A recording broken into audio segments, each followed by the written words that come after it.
Hello, my name is Burke Hedges, author of the best-selling book, The Parable of the Pipeline. I open my book with a story about Pablo and Bruno, who take two very different paths in their quest for financial independence.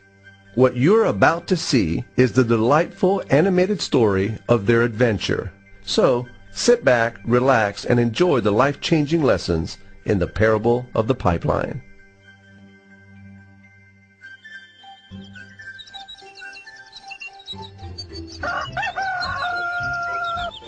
Far away, in a small village, near a beautiful valley, lived two friends, Pablo and Bruno. They were both young and dreamed of a better life for themselves. They'd often discuss their dreams about how they would become the most successful men in the village. They weren't afraid of hard work, and they searched for opportunities to help realize their goals and achieve their dreams. One day, an opportunity presented itself.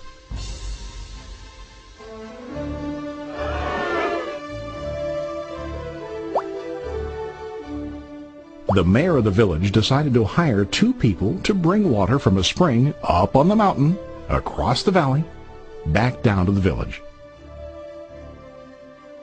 They were to be paid based on the amount of water delivered to the village. Bruno and Pablo enthusiastically got to work. Every day, from morning till evening, they carried buckets to and from the spring. They worked hard, carrying water to the village. In the evening, they'd return home with their day's wages.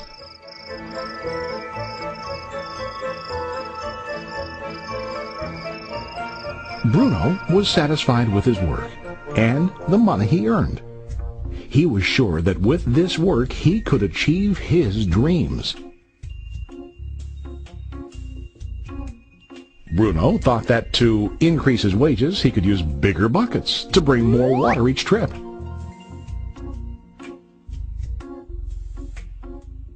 He believed with a larger income he would soon be able to buy a cow and the house that he dreamed about.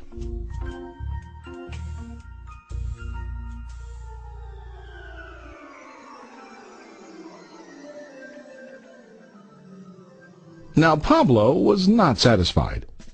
At the end of the day, his back and hands ached, and he was exhausted. He was looking for an easier way to earn more. One day an idea occurred to Pablo. He imagined building a pipeline to deliver the water from the mountain spring to the village.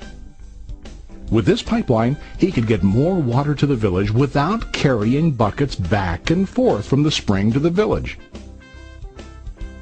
Soon, he got very excited about his idea and began to plan. Pablo, of course, shared his idea with his friend Bruno and asked him to join with him to work on and help build the pipeline.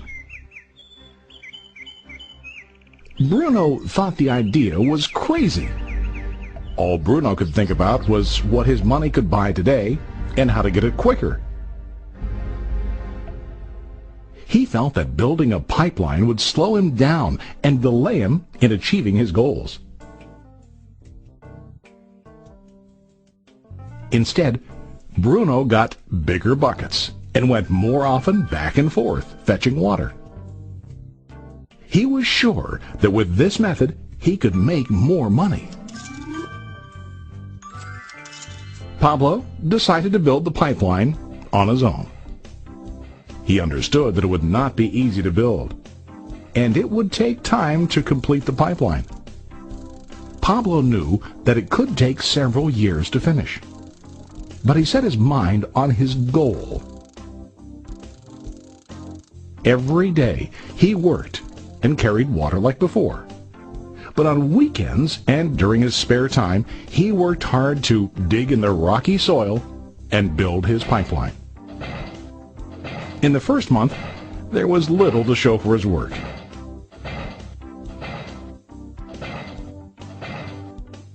Bruno and the villagers laughed and teased him. They called him Pablo the Pipeline Man.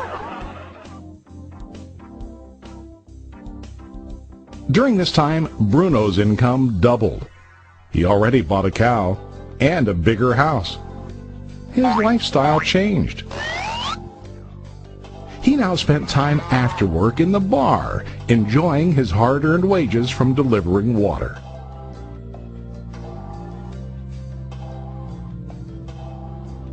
What Bruno didn't realize was that his body was starting to stoop from carrying the heavy buckets every day.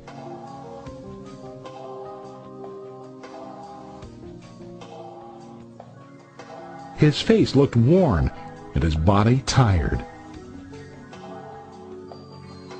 Soon, he began to carry less and less water due to the wear and tear on his body.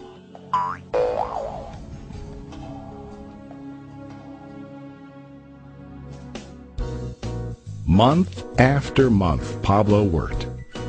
Soon a year passed, and then a second year. Finally, Pablo finished his pipeline. He now used his pipeline to deliver water to the village instead of carrying buckets. Pablo was now earning more money than ever before. The water continued flowing to the village, while Pablo wasn't working. While he slept and ate, the water flowed. Pablo was happy and proud of his insight, persistence, and hard work. Now his income flowed as long as the water flowed through his pipeline.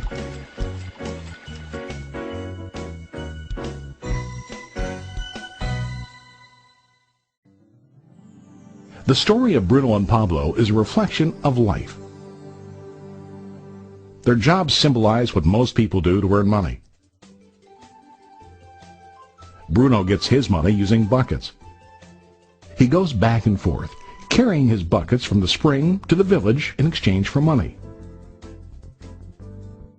To increase his income, he either has to go more frequently to the spring or to use larger buckets. It's common in real life to increase our income by working harder. For example, working overtime or getting a second job. We also increase the size of our buckets by accepting a higher paying position, which often includes spending more time on the job. Most of us exchange time for money like Bruno.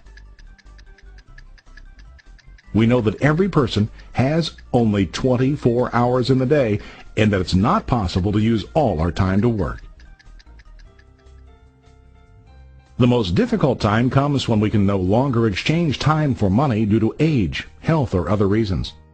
Then, our income stops. Now let's review what Pablo did. Very wisely, Pablo did not exchange all of his time for a limited income, but he used some of his time to build a pipeline. He knew that the pipeline would bring ongoing income as long as the water flowed. An ongoing income that multiplied the time he worked each day. Pablo knew that someday, maybe because of age or health, he would no longer be able to exchange his available time for money. Pablo knew that if he could make his idea of a pipeline work, then he only has to do the hard work of building the pipeline. After the pipeline was completed, Pablo was able to monitor and maintain the flow of water to ensure that his income will continue. Pablo has shown us that to earn an income, we don't always have to directly exchange time for money. There really are better ways. How about you? Are you still like Bruno, who directly exchanges time for money? Or do you want to be like Pablo, building and maintaining a pipeline for ongoing income? If you are interested in the idea of building your own pipeline, contact the person who lent you this presentation. You can start building your pipeline today.